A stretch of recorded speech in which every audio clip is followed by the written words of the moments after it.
Avec Florence, pour ces confirmations, nous avons choisi pour vous, mes chers catéchumènes, une lecture biblique extrêmement longue. La voici, c'est dans le livre du Deutéronome au chapitre 6. « Tu respecteras l'Éternel ton Dieu, et c'est à lui que tu rendras un culte. » Voilà, c'est fini. Et on s'est dit, tiens, finalement, après tout, le culte, ça est le centre de notre vie d'Église. Et pourquoi célébrons-nous un culte ? Sans arrêt, dans l'Ancien Testament, il est dit « célébrer un culte à l'Éternel ». Et donc, célébrer un culte pour Dieu, d'accord, mais pourquoi ? Alors, est-ce qu'on célèbre un culte à Dieu d'abord pour lui faire plaisir ?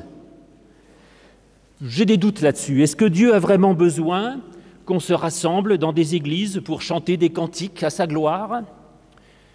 Dieu même a-t-il besoin de nos prières ?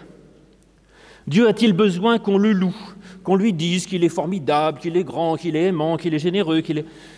Je ne crois pas.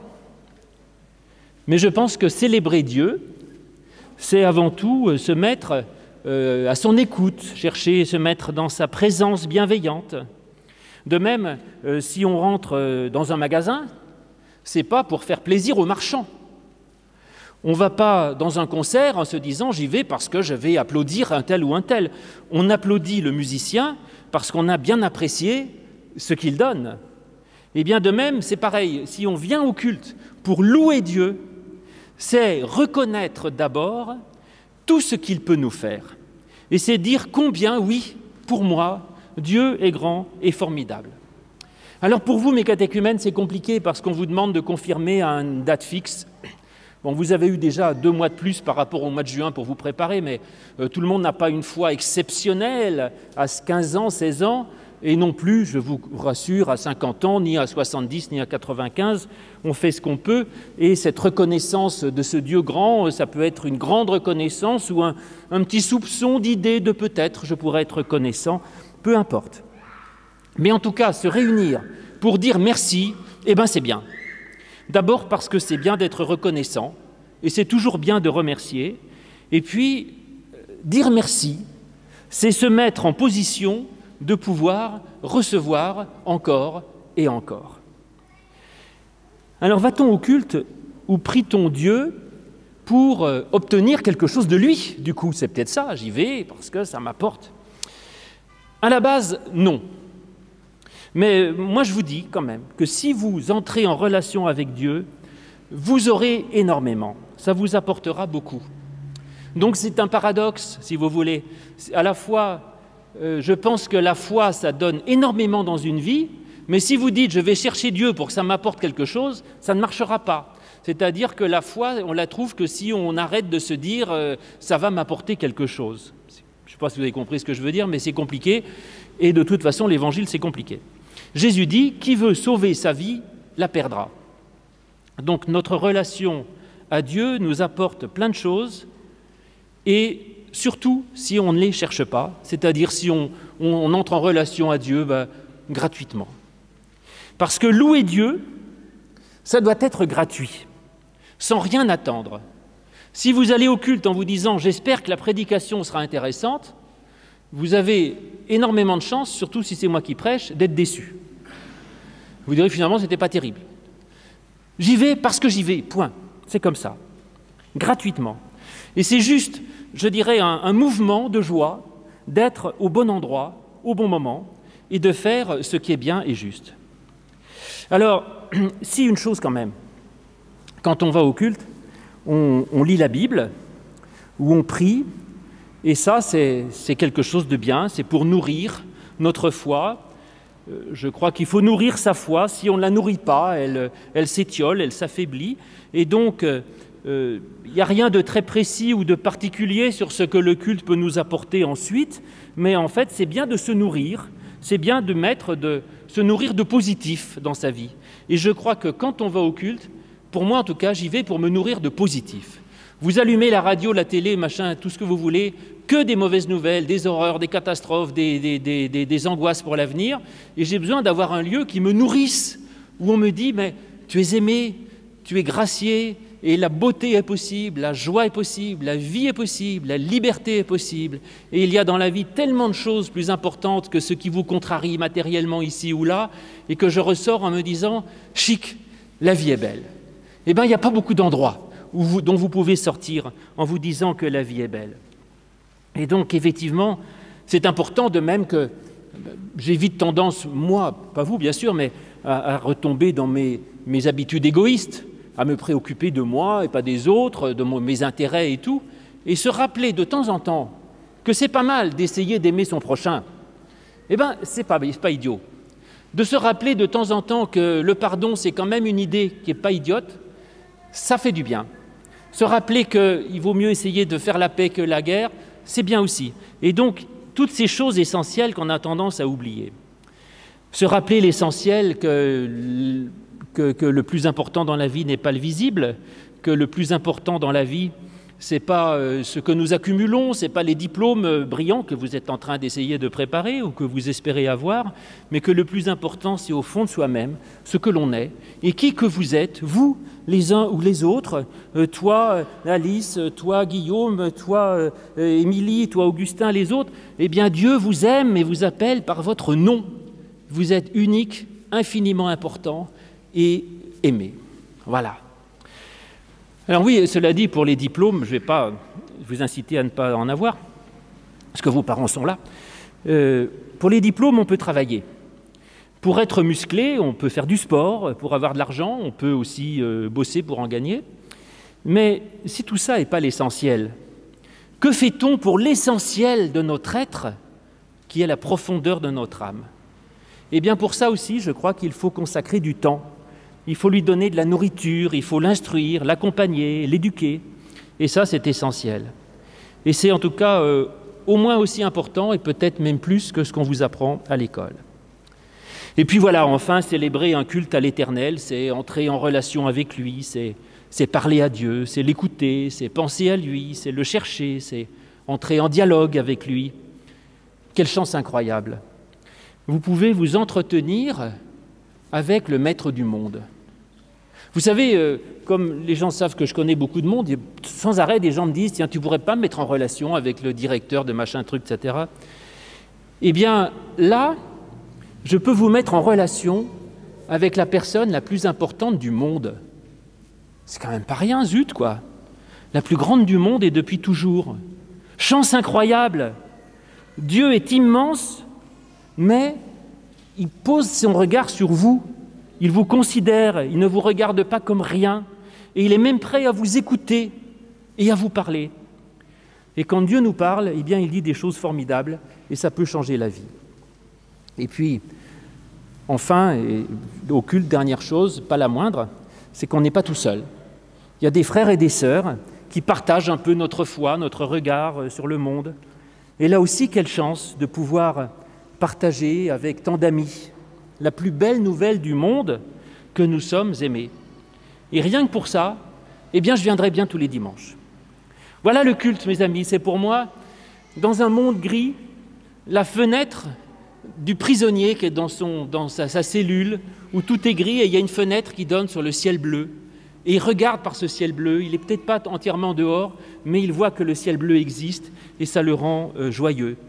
L'ouverture sur un autre monde qui nous montre qu'il y a autre chose que le gris de notre vie peut-être, et quelque chose qui nous réjouit infiniment et qui nous donne envie de vivre et qui nous remplit de joie.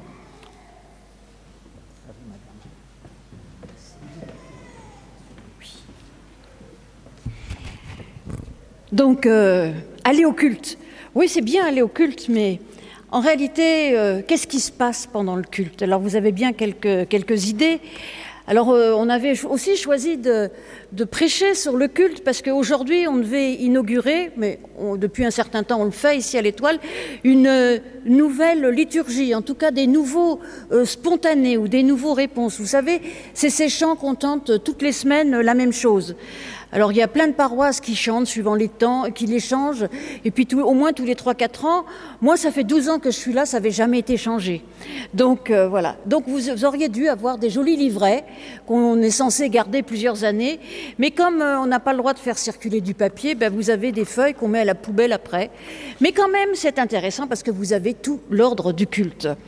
Et je vais essayer justement de donner du sens un peu à cet ordre du culte. Alors je m'adresse à vous d'abord, les catéchumènes, parce qu'en général on fait une préparation un peu longue, une journée, un week-end pour ce culte, cette célébration. Et puis c'est vous qui écrivez la liturgie. Mais là on n'a pas eu le temps. Et j'essaye de vous expliquer, enfin avec Louis, on essaye de vous expliquer le sens de cette liturgie, c'est-à-dire ce qu'on appelle la liturgie, c'est le déroulement du culte. C'est un mot un peu savant pour dire le déroulement du culte. Et vous voyez, en fait, le déroulement du culte, il a une logique, il a une dynamique. D'abord, cette histoire de spontané ou de réponse, on les appelle les spontanés, mais tout le monde me dit, mais ça n'a rien de spontané, puisqu'on a une feuille et puis on nous dit, voilà, chantez à ce moment-là. Bon, c'est vrai que c'est pas très spontané, mais c'est une manière pour l'Assemblée de participer en dehors des 3 cantiques, cette manière de chanter et de participer en réalité au culte. Et ça, c'est important, cette participation qu'on peut avoir active au culte. Ça, je pense que c'est même essentiel. Et puis, il faut quand même en parler parce que ce temple a été fondé par le pasteur Eugène Bercier et la communauté qui l'entourait. Et c'est le pasteur Eugène Bercier qui a introduit ces réponses dans la liturgie, dans l'ordre du culte des églises, qui à l'époque ne s'appelaient pas protestantes unies, ni même réformées. Mais en tout cas, ça fait un siècle et demi maintenant que toutes nos églises ont adopté à peu près cet ordre du culte avec des réponses. Alors, pourquoi un ordre du culte? Déjà, le culte, c'est un dialogue. Il y a des moments où c'est Dieu qui parle et il y a des moments où c'est l'homme qui parle. Et ça, je pense que c'est quelque chose que nous pouvons avoir en tête. Dans ce rendez-vous avec Dieu, comme disait Louis, eh bien, nous sommes en dialogue. Alors évidemment, la plupart du temps, c'est le pasteur qui dit tout. Mais le pasteur, c'est pas Dieu. Donc, il faut quand même que... C'est important, je pense, que vous ayez en tête ça. Il y a des moments, c'est les paroles de Dieu, et les moments, c'est les paroles humaines. Ce qui est intéressant, c'est dans la liturgie luthérienne, puisque maintenant nous sommes luthéro-réformés, eh bien, le pasteur se met avec l'assemblée quand c'est l'homme qui parle. On pourrait essayer une fois, ça vous ferait peut-être bizarre, mais du coup, vous comprendriez vraiment que, par exemple, dans la prière d'intercession, c'est nous qui nous adressons à Dieu et non pas Dieu qui s'adresse à nous. Et je vais essayer de vous montrer un peu quelle est la dynamique de ce culte. Alors c'est une manière un peu simpliste, c'est même une manière de s'adresser à des enfants d'école biblique, mais vous avez tous gardé une âme d'enfant et puis vous verrez bien les limites de ce que je vais dire, parce que c'est pas exactement ça. Mais on pourrait dire que le culte, c'est une invitation, Dieu nous invite, c'est pas une obligation, il nous invite à un dîner. Donc, qu'est-ce qu'on fait quand on est invité à dîner chez des amis? Eh bien, l'hôte, c'est-à-dire en l'occurrence Dieu au culte, l'hôte ou l'hôtesse, nous accueille et nous dit « Bienvenue, vraiment, on espère que vous allez bien et on souhaite que nous passions une très bonne soirée. » Eh bien, ça, c'est ce qu'on peut appeler l'accueil l'accueil et la salutation. Dieu nous dit « La grâce et la paix sont avec vous ».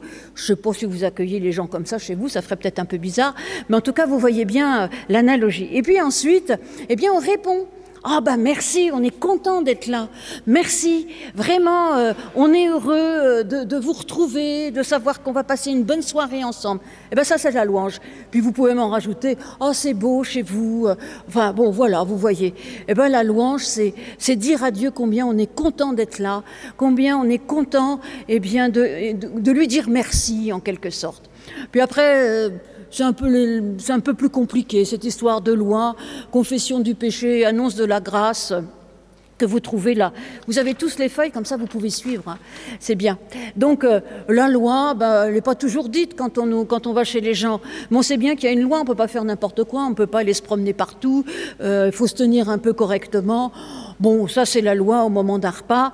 La loi de Dieu, elle va bien au-delà. Elle est pour notre existence tous les jours. Mais voilà. Et puis, aussi, parfois, dans le cours d'un repas, on s'excuse, je sais pas, parce qu'on a renversé le verre, ou peu importe, ça c'est la confession du péché. Bien sûr, que ça a une autre dimension. Mais vous voyez un peu tout cela, c'est comme si on était là, une invitation, Dieu nous invite et on se confie à lui comme dans un repas avec des amis qu'on aime beaucoup, on peut se confier. Et puis comme nos amis nous aiment beaucoup, ben ils nous disent mais c'est pas grave, finalement on est tellement content que vous soyez là que finalement, même si vous arrivez très en retard, même si vous avez renversé le vin, même si je ne sais pas quoi, enfin bon peu importe, même si vous avez oublié de m'apporter un cadeau, ils vous le diront pas comme ça, mais c'est pas grave, on est heureux, on s'aime, on est heureux d'être ensemble. Et voilà, c'est Dieu qui nous dit, eh bien oui, moi je suis heureux que vous soyez là, et moi je suis heureux de cette relation, et de toute façon, quoi que tu fasses, je t'aime d'un amour inconditionnel. Alors évidemment, après, on confesse notre foi en disant qu'on est heureux. De nouveau, c'est comme une louange, une confession de foi. Vraiment, je crois en Dieu et c'est un pur bonheur. Je crois en Jésus-Christ et ça aussi c'est un pur bonheur. Et je crois que cet esprit nous réunit tous ensemble au cours d'un repas, mais en particulier au cours d'un culte. Et puis arrive le plat principal. Le plat principal, vous savez bien que dans notre tradition luthéro-réformée, le plat principal c'est la lecture de la Bible. Bon, elle a été un peu brève aujourd'hui, mais je suis désolée, hein, mais j'en rajouterai une couche tout à l'heure. Et puis la prédication, c'est vraiment important. Et après, donc, il y a les annonces, c'est-à-dire on partage les nouvelles. Tout ça, ça peut être fait à un autre moment. Hein, je veux dire, le culte, il a un ordre, une dynamique, mais évidemment qu'au cours d'un repas, tout ça, on partage les nouvelles des uns et des autres. Et puis on dit quand est-ce qu'on se revoit, et on dit on part en vacances. Enfin, il y a tout ça. Puis à l'offrande, l'offrande en général c'est quand on arrive chez les gens, c'est pas comme ça à la fin du repas, mais bon, c'est important aussi de donner pas spécialement pour les personnes chez qui on va, ici pas pour le temple, mais pour l'entretien, tout cela. Eh bien oui, de temps en temps, il faut donner un peu de son temps, un peu de son argent, c'est l'offrande. Et puis après, il y a cette prière, c'est-à-dire qu'on dit qu'on n'oublie pas les autres, que finalement on est bien là, entre nous. Mais il y a autre chose, c'est une fenêtre ouverte sur le monde, particulièrement aujourd'hui, parce que comme il faut bien que tout soit aéré, on a laissé ouvertes toutes les portes. Eh bien oui, le culte, c'est aussi ce qui nous permet de nous ouvrir au monde et de nous ouvrir aux autres. Et après, on se quitte, mais ça, j'y reviendrai tout à l'heure. Et vous verrez qu'il y a vraiment une dynamique qui nous envoie dans le culte.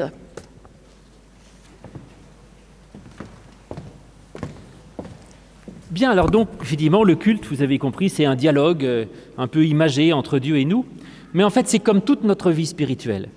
Notre relation à Dieu, c'est un dialogue avec Dieu. On lui parle dans la prière, pas pour réclamer ceci, cela, mais on parle à Dieu comme pour dire tout ce qu'on a sur le cœur. On peut pleurer, on peut demander de l'aide, on peut se laisser inspirer, on peut lire la Bible, on peut s'engueuler même avec Dieu. Mais on lui parle, toujours dans le dialogue. Je parle à Dieu, et quand je parle à Dieu, Dieu me parle. Et donc, c'est jamais un monologue, la vie spirituelle, ni dans un sens, ni dans l'autre, ni de demande incessante à un Dieu à qui on voudrait expliquer ce qu'il devrait faire, ni des ordres venant de la Bible, venant de Dieu, qui dirait « tu dois faire ceci, tu dois faire cela, tu dois être ceci », etc., comme une morale qui serait imposée sans discussion. Mais la relation à Dieu est celle qui me plaît, c'est toujours dans la discussion, dans le dialogue, dans le débat, dans la réflexion, c'est là-dedans que notre foi grandit et que Dieu grandit en nous. Donc mes amis là, mes jeunes confirmants, si vous avez des questions, c'est parfait, votre foi peut être vivante. Si jamais vous êtes d'accord avec tout le catéchisme qu'on vous a fait Florence et moi, votre foi est foutue. Parce que du coup, il est où le dialogue? Elles sont où les questions? Elles sont où les avancées? Donc là, c'est pas que vous êtes arrivé à un niveau de foi suffisant, c'est que nous espérons que vous avez suffisamment de questions dans la tête pour pouvoir continuer à cheminer vous-même dans ce dialogue, dans ce débat, dans cette réflexion, pour construire votre foi à vous. Et c'est comme ça que vous pourrez découvrir toutes les merveilles de Dieu. Alors, c'est pas facile, il faut cette relation à Dieu, il faut l'entretenir. Et puis d'autre part, Dieu ne nous dit pas toujours des choses essentielles. Souvent, il ne nous dit rien. On peut prier Dieu, puis voilà, il ne se passe rien, ou il semble absent ou indifférent. Eh bien, il faut persévérer dans la relation, persévérer dans l'intimité qu'on crée avec Dieu, et on finit par le rencontrer et l'entendre. Et pour ça, il faut créer des moments de rendez-vous avec Dieu, en vrai. Et ça, c'est ça, le culte, la prière. Ce sont des rendez-vous amoureux avec Dieu. Et on ne peut pas toujours faire l'amour par Internet ou à distance. Il faut aussi se déplacer, Se donner le mal d'aller à la rencontre, c'est ça le culte. Et ça peut faire tant de bien. C'est un moment où on est face non pas à la crainte, non pas à la haine ou à la laideur du monde, non pas face à l'angoisse de l'avenir, mais face à de l'amour, à de la confiance et à de la paix. Eh bien moi, je suis pour. Voilà. Dernier mot, Madame le pasteur.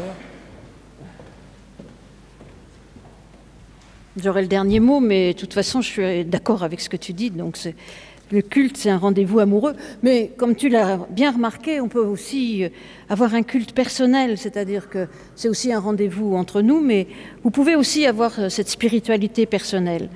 Bon, mais je ne suis pas très satisfaite parce que je trouve que, moi j'aime bien lire la Bible, je trouve qu'on n'a pas beaucoup lu la Bible.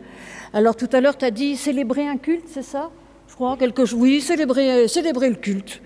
Bon, vous savez, vous l'avez bien compris, vous les catéchumènes, puis vous qui êtes habitués à nos assemblées, qu'il y a des tensions dans la Bible. Moi, je vais vous lire un autre passage, parce que quand même, et puis plusieurs versets même, 4 versets. Dans le livre d'Amos, au chapitre 5, « Je déteste vos fêtes », c'est Dieu qui parle, hein. « Je ne veux plus les voir, dit le Seigneur, je ne veux plus sentir vos assemblées solennelles, ni les sacrifices que vous faites en ma présence. Je n'éprouve aucun plaisir à vos offrandes de grains.